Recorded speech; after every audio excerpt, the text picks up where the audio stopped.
Ladies and gentlemen, please welcome President Moon.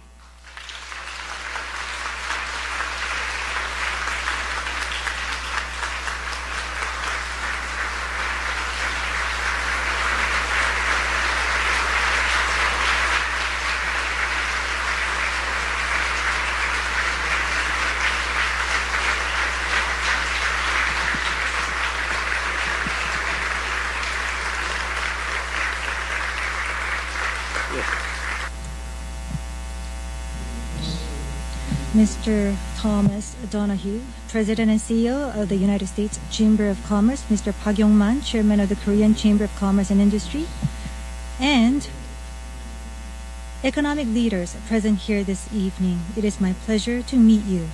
Thank you for your warm welcome and for hosting this grand dinner. I have visited the United States as my first destination traveling abroad since taking office. This visit is to reaffirm the ROK-US alliance that has firmly continued for more than 6 decades, and this is also to reconfirm the importance of our bilateral economic partnership. Korea recently experienced an unprecedented political change. Nonetheless, as you have witnessed, the Korean people overcame this challenge graciously and launched a new government. This means that the new government of the Republic of Korea has been bestowed with the responsibility to converge and realize the demands of its people in all areas of the nation and its society. Over the years, the Korean economy has grown remarkably. However, the fruits of economic growth were concentrated only towards a small group of people, which led to the worsening of economic inequality and ultimately became a factor hindering economic growth. To correct the unfair market order that aggravated economic inequality and to improve income by increasing the number of quality jobs are the demands of the people towards the new administration. My government's economic policy starts against this backdrop. I expect that this policy path will enable the Korean economy to leap forward and enjoy sustainable growth and also make Korea a more attractive investment destination. Improving irrational practices and establishing a fair market order will increase the predictability of and confidence in the Korean market. Leaders of the Korean and U.S. economy. Now, I would like to introduce the new administration's economic policy path. My government's new economic policy is aimed at people-centered economy. This is a change in perspective, placing the people and the households at the center of economic policy. The key is creating jobs. If more jobs are created, household income will increase. Increased household income will revitalize domestic demand that will stimulate economic growth, and economic growth in return will result in creating even more jobs. President Trump also has emphasized the importance of creating good jobs in America. I treasure the fact that our two governments both agree on this point as well. My government is preparing a comprehensive job policy that will increase the number of jobs, reduce gaps between jobs, and heighten the quality of jobs. My government plans to utilize every possible policy tool, such as fiscal, tax, financial, licensing policies, and also reorganize other policies to be centered towards job creation. Recognizing the importance of job creation, the labor-employer management tripartite dialogue channel, which has been disconnected, is being restored. If the culture of dialogue and compromise, solidarity and cooperation between labor, employers, and the government becomes more widespread, I expect it will contribute towards strengthening the competitiveness of the companies as well. A people-centered economy is a job-creating economy and at the same time a fair economy. It aims to guarantee fair opportunities and fair competition among all economic actors in order to reinvigorate the economy and increase the potential of economic growth. Under this policy, transparency in corporate governance will be heightened and business funneling and unfair trade practices will be eradicated. Factors that limit competition, such as market entry barriers and price regulations, will also be re-evaluated and improved. Another axis of a people-centered economy is innovative growth. Korea will take as an opportunity the transition towards an intelligence information society, the so-called Industrial Revolution 4.0. Highly competitive human resources were the engine that led the Korean economy. Through educational innovation that will bring up creative individuals, we will lay the human foundation that will lead the fourth industrial revolution. On the foundation of a world-class information and communication infrastructure, my government plans to invest in the fields of the Internet of Things, big data, and artificial intelligence. My government is also preparing to reorganize the regulation system to enable innovative startups and the creation of new industries. Business leaders of Korea and the U.S. In spite of the challenges such as the recent political turbulence and North Korea's new missile provocations, the market's faith towards the fundamentals of the Korean economy is firm.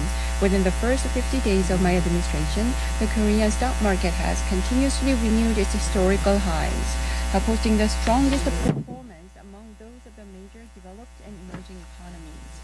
Building upon the security posture rooted in the ROG-US alliance, the market's expectations towards my government's economic policies are growing. I hope that my visit to the U.S. will provide an opportunity to reaffirm the strength of the ROG-US alliance and as well as to elevate our bilateral economic partnership to the next level. Based on the ROG-US alliance, Korea and the United States are inseparable economic companions that have written together a history of mutual prosperity. The U.S. is the second largest trading partner and the largest investment destination for Korea. Korea, for its part, is the sixth largest trading partner for the U.S. Despite the 12% decrease in global trade over the last 5 years due to the global economic recession, trade between our two countries moved up by 12%. The U.S. market share in Korea's import market has increased, and Korea also has seen an increase in its share in the U.S. import market. An old wine with a sweet bouquet goes well with a meal where old friends share their friendship. In Korea, nowadays, American wine is widely enjoyed on our dining tables. The expansion of bilateral trade is enriching the daily lives of our peoples. Robust mutual investment by Korean and American businessmen is greatly contributing to creating jobs in both our countries. A Korean automobile company is creating investment and employment through a production plant in the U.S. Prominent companies from the U.S. are making jobs in industrial innovation and R&D in Korea. Korea is a gateway to East Asia with the fastest growth rates in the region, and the United States is the center of global business with overbrimming innovative ideas. I believe that our bilateral economic cooperation will continue to expand endlessly in pace with the developments that we will see in the future. Dear business leaders of Korea and the U.S., I hope economic cooperation between Korea and the U.S. can go beyond merely expanding bilateral trade and investment as we did in the past, and develop into a strategic economic partnership that jointly pioneers the global market. Today, we're living in an era where new ideas and convergence are the sources of competitiveness. New products and services can be created by combining our strength and the strength that our businesses have already in the fields of new industries such as electric vehicles and smart home appliances. Our companies are building a successful business model. This is extremely encouraging and inspiring. When we connect and combine Korea's experiences in plant construction and the U.S. experiences in business development techniques and engineering technologies, we'll be able to find new opportunities to participate together in overseas plant construction and operation.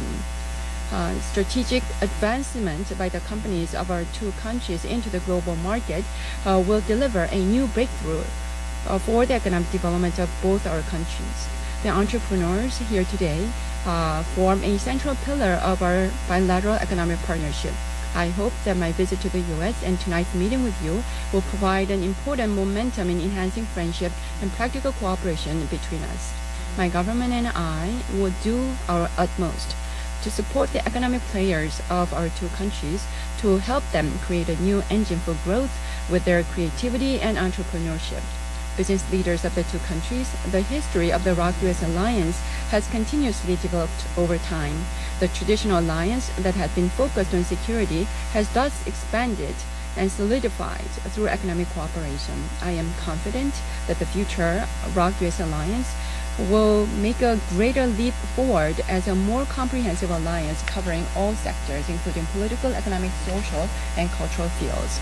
Tonight, I would like to also address the business communities of our two countries about the new opportunities that will be brought about by the peace on the Korean Peninsula. The division of the Korean Peninsula is also painful for the economic sector. The security risk is a challenge that we need to overcome, but if we can successfully overcome this, we'll be able to create new opportunities. Based on a survey by the KCCI, many companies in Korea view North Korea as a new opportunity for growth. However, this cannot become reality unless there is peace on the Korean Peninsula first. The nuclear issue needs to be resolved first. The new Korean government will exert all its efforts in resolving the North Korean nuclear issue based on the firm ROK-US alliance. I have a plan in place and a strong commitment to doing so. During the process of realizing my government's plan, you will be able to invest in Korea with no concerns. And furthermore, you could also gain an opportunity to invest in North Korea at some point in the future. I look forward to your interest and support in this regard. Dear members of the Korean and U.S. business communities, both our countries have new governments in place. Let us become best partners by creating new jobs in our countries and developing the items that will become new sources of income for our future. Let us move forward hand in hand towards a path of joint and common prosperity where both countries can live abundantly along with each other and develop together. I wish you and your families the best of luck. Thank you.